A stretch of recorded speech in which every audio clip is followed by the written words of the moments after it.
ہوں عاصم جیلانی اور ہمارے ساتھ آج امریکہ سے سینئر جرنلسٹ شمیم محمود صاحب موجود ہیں۔ شمیم صاحب سے آج ہم اسرائیل اور ایران کے درمیان جو کشیدہ صورتحال ہے اس پر بات کرتے ہیں۔ شمیم صاحب بتائیے گا، ایران اور اسرائیل کے درمیان جو کشیدہ صورتحال ہے آپ اس کو کیسا دیکھتے ہیں؟ ایران اسرائیل تنازع جو ہے یہ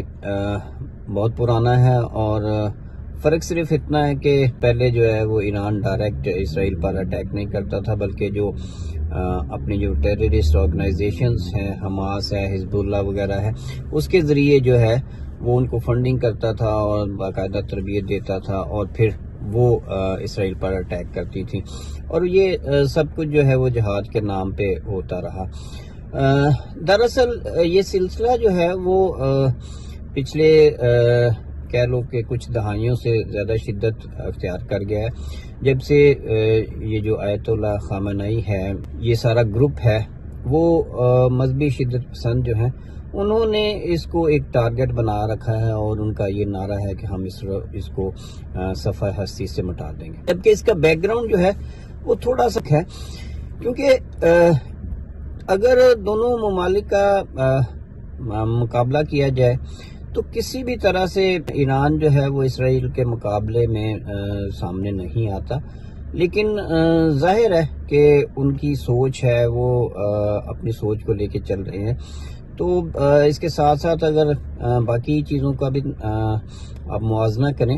تو اسرائیل کو امریکہ، برطانیہ، یورپ اور دیگر ممالک کی حمایت حاصل ہے، اور جو دنیا میں اس وقت طاقتور ملک گنے جاتے ہیں۔ اس کے برعکس ایران جو ہے اس کو ایک طرح سے جو بیک اپ ہے وہ جو مسلمان مذہبی ممالک ہیں ان کا بھی نہیں ہے، کیونکہ گلف میں بھی ایران کی جو ہے وہ نہیں بنتی کسی سے۔ ایون یمن کو چونکہ وہ فنڈنگ کرتا رہا حوثیوں کو، تو اس لحاظ سے سعودی عرب جو ہے وہ بھی ایران کی حمایت نہیں کرتا۔ اس کے علاوہ دیگر اگر یہ ہم بات کریں کہ شیعہ ممالک ہیں تو وہ بھی اس طرح سے ایران کے ساتھ کھڑے نہیں ہیں، اور پھر اگر کھڑے ہوں بھی تو ان کا بیک اپ جو ہے ان کے پاس اپنے پاس اتنے وسائل نہیں ہیں جو اپنے ملکوں کو چلا سکیں، تو وہ کس طرح سے اتنی بڑی طاقت کا مقابلہ کریں گے۔ اب ایران ڈائریکٹ جو اٹیک کرنے کا پلان ہے، کیونکہ وہ ان کا اگر جغرافیائی لحاظ سے دیکھا جائے تو وہ بہت دور ہے، اور ڈائریکٹ اس طرح سے اٹیک نہیں ہو سکتا، شام کے ذریعے ہو سکتا ہے، عراق کے ذریعے ہو سکتا ہے، تو وہ ایک آپشنز ہیں جن کو یوٹیلائز ایران کر سکتا ہے۔ دیکھنا پڑے گا کہ اسرائیل نے اس سے پیشتر حماس کا صفایا کیا، کیونکہ جو حماس نے اٹیک کیا اس کے بعد اسرائیل نے پورے کا پورا جو ہے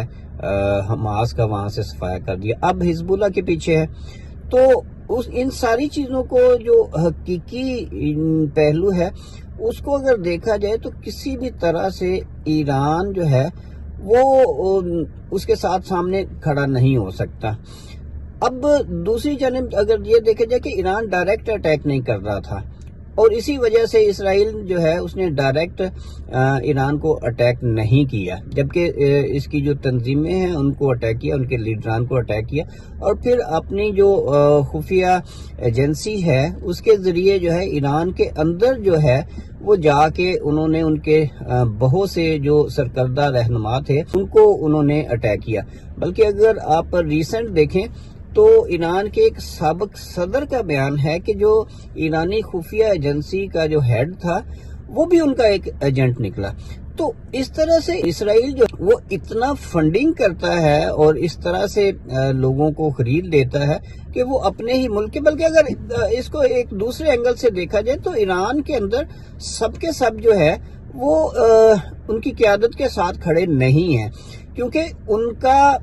زبردستی ان کو ساتھ ملایا گیا، ان کے اوپر جبر کیا جاتا ہے، اور بہت سارے لوگ جو ہیں وہ ان پالیسیز کے خلاف ہیں، کیونکہ ملک کے اندر حقیقی جمہوریت تو نہیں ہے، اور پھر انٹرنیشنل جو سینکشنز ہیں اس کی وجہ سے بھی ملک کے حالات اس طرح سے نہیں ہیں،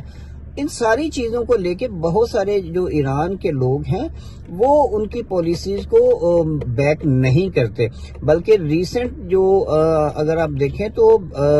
بیرونی ممالک میں جو ایران کے لوگ رہتے ہیں انہوں نے اس کے اوپر جشن منایا ہے، اور وہ اس چیز کا انتظار کر رہے ہیں کہ کب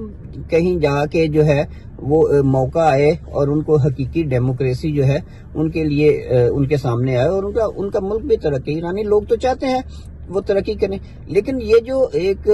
مذہبی طبقہ ہے وہ ایک عرصے سے قابض ہے، اور ان کے خواہشات کو انہوں نے دبا کے رکھا ہے، ملک کے حالات بھی اس طرح سے نہیں ہیں، اور پرانے ویپنز ہیں جن کو لے کے وہ یہ دعوے کر رہے ہیں کہ ہم یہ کر دیں گے وہ کر دیں گے، جبکہ حقیقت میں ایسا کچھ ہونے والا نہیں ہے۔ دیکھیں ان دنوں ایک چھوٹا سا کلپ ہے جو انڈیا کے ایک اینالسٹ ہیں، سابق فوجی ہیں، میجر ریٹائرڈ گورو، تو ان کا ایک کلپ ہے جو اس وقت سوشل میڈیا پہ ٹرینڈ بنا ہوا ہے، اور ہمارے پاکستانی جو بہت سارے ہیں، خاص طور پر جو پی ٹی آئی کے جو حمایت یافتہ لوگ ہیں وہ اس کو شیئر کر رہے ہیں، اور جس میں اس نے کہا ہے کہ جی امریکہ نے پاکستانی جو فوجی قیادت ہے اس کو آشیرواد دیا ہے، اور اگر ایران جو ہے اور اسرائیل جو ہے ڈائریکٹ ایک دوسرے کے آمنے سامنے آتے ہیں تو پاکستان جو ہے یا پاکستانی جو فوج ہے وہ ایران کو سپورٹ نہیں کرے گی، اور یہ ایک کسی حد تک اس کو اگر دیکھا جائے تو ایسا ہی ہے، حقیقت بھی یہی ہے۔ پاکستان جو ہے وہ نہ تو فوجی لحاظ سے اور نہ ہی سیاسی لحاظ سے اس طرح کے تنازع کو سپورٹ کرے گا، پالیسی ہے، اور اس لیے وہ انٹرنیشنل پالیسی میں یہ تو ضرور کہہ سکتا ہے کہ یہ ایسے ہو رہا ہے، لیکن وہ اس طرح سے ایران کے ساتھ کھڑا نہیں ہوگا۔ جبکہ آن گراؤنڈ دیکھیں تو ہمارے بہت سارے جو سو کالڈ وہ ایکسپرٹس ہیں وہ کیمرے کے سامنے بیٹھ کر اس طرح کے تجزیے کر رہے ہیں کہ ایران نے بڑا مارکا مار دیا ہے اور یہ ہو جائے گا وہ ہو جائے گا، یہ باتیں کرنا جو ہے وہ